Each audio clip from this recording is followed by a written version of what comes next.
Post-resurrection appearances of Jesus must have been bewildering. A bit like my trick earlier, now you see him, now you don't. On the road to Emmaus they saw him, but they didn't really see him until he revealed himself in the breaking of the bread.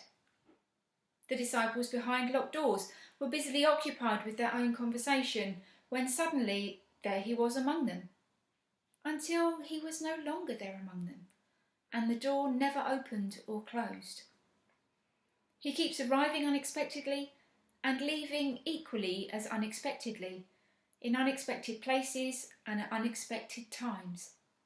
How are they ever to know where he was, where he was going to be, when they would see him and where they might see him? Life had been disorientating for the disciples, so they went back to what they knew.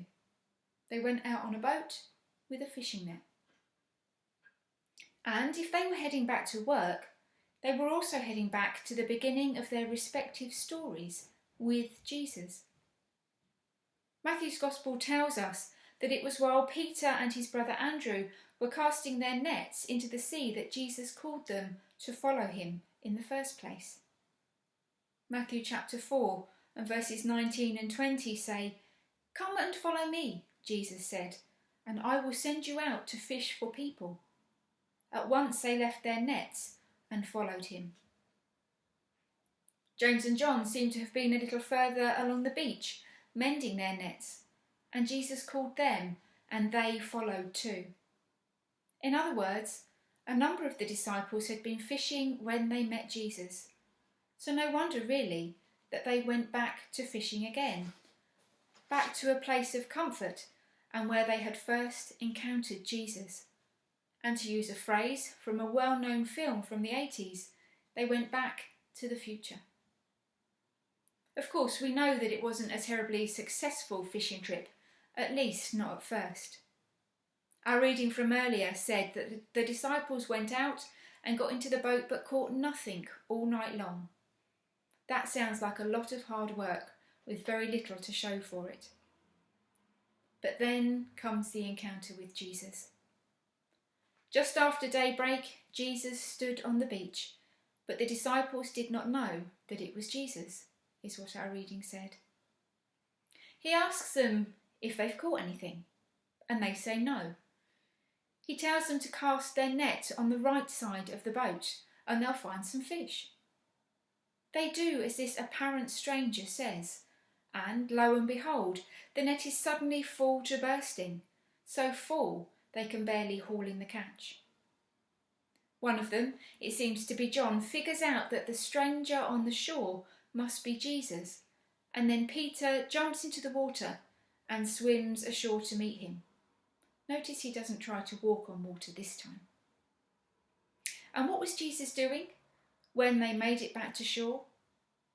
He had a little campfire going, and he was cooking them all a nice hot breakfast of fish and bread. You know, it wasn't that long since they'd all been through the ordeal of watching their beloved teacher arrested and killed. It wasn't that long since they had fled in terror and hidden themselves away for fear of the authorities.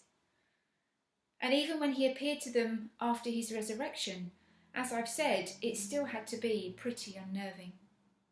Suddenly turning up in locked rooms in a body that was somehow alive but still held the scars of crucifixion. Their beloved friend and teacher was the Son of God, and what our verses portrayed was a gentle scene of friendship and reconnection, not to mention a good meal after all their hard work. And just as he did at their Last Supper together, so Jesus plays the role of both servant and host at their breakfast on the beach. It's interesting that Jesus is cooking over a charcoal fire. 3 chapters earlier in John chapter 18, Peter was warming himself by another charcoal fire, and it was there that he denied even knowing Jesus 3 times. Now, I don't know about you, but smells can evoke powerful memories. I wonder what the smoky embers called to mind for Peter. Did he think back to that awful night in the courtyard and his humiliating moment of weakness. But no matter how interesting a gospel story might be on its own, it's never only about the people on the page, is it? Immediately before today's reading, in John chapter 20 and verse 31, it says, "These things were written so that you," that is, we readers, "may come to believe that Jesus is the Messiah, the Son of God, and that through believing we may have life in his name." We may have missed out on that early barbecue breakfast with Jesus. We may not have been out in the fishing boat or hauled in that net with the other disciples. But we are offered the same promises nonetheless. Jesus offers to welcome and feed us all. But so what for today? Well, have there been times in the past when you've been unsettled and in seeking comfort you've turned back to what you know?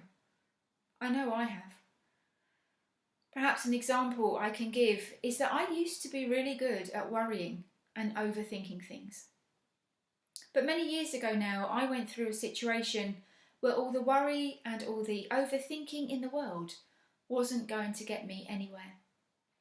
A friend suggested that I read a book called Battlefield of the Mind, and it was so helpful. In fact, I've read it many times over the years since.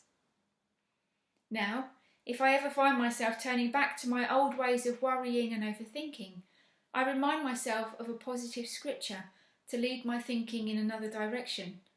And as I do that, so Jesus reassures me of his presence. The disciples went back to their old ways, but Jesus sought them out and gave them reassurance. In these unprecedented days where we have seen the devastating effects of the coronavirus and all the ways that it has affected the world and also us personally, what have you found yourself going back to? These are worrying days, and I have to be mindful not to get bogged down by worries, but to cast my cares and my anxieties because I know God cares for me. If you've found you've gone back to your old ways of finding comfort, then be reassured that Jesus will seek you out. It could be that, like the disciples who didn't realise that it was Jesus there on the beach, already preparing things to meet their needs, that Jesus may already be waiting for you to notice that he's there, waiting to meet the needs of your heart. In the same way as Jesus reassured the disciples by meeting their needs physically and with his very presence, he will do the same for us.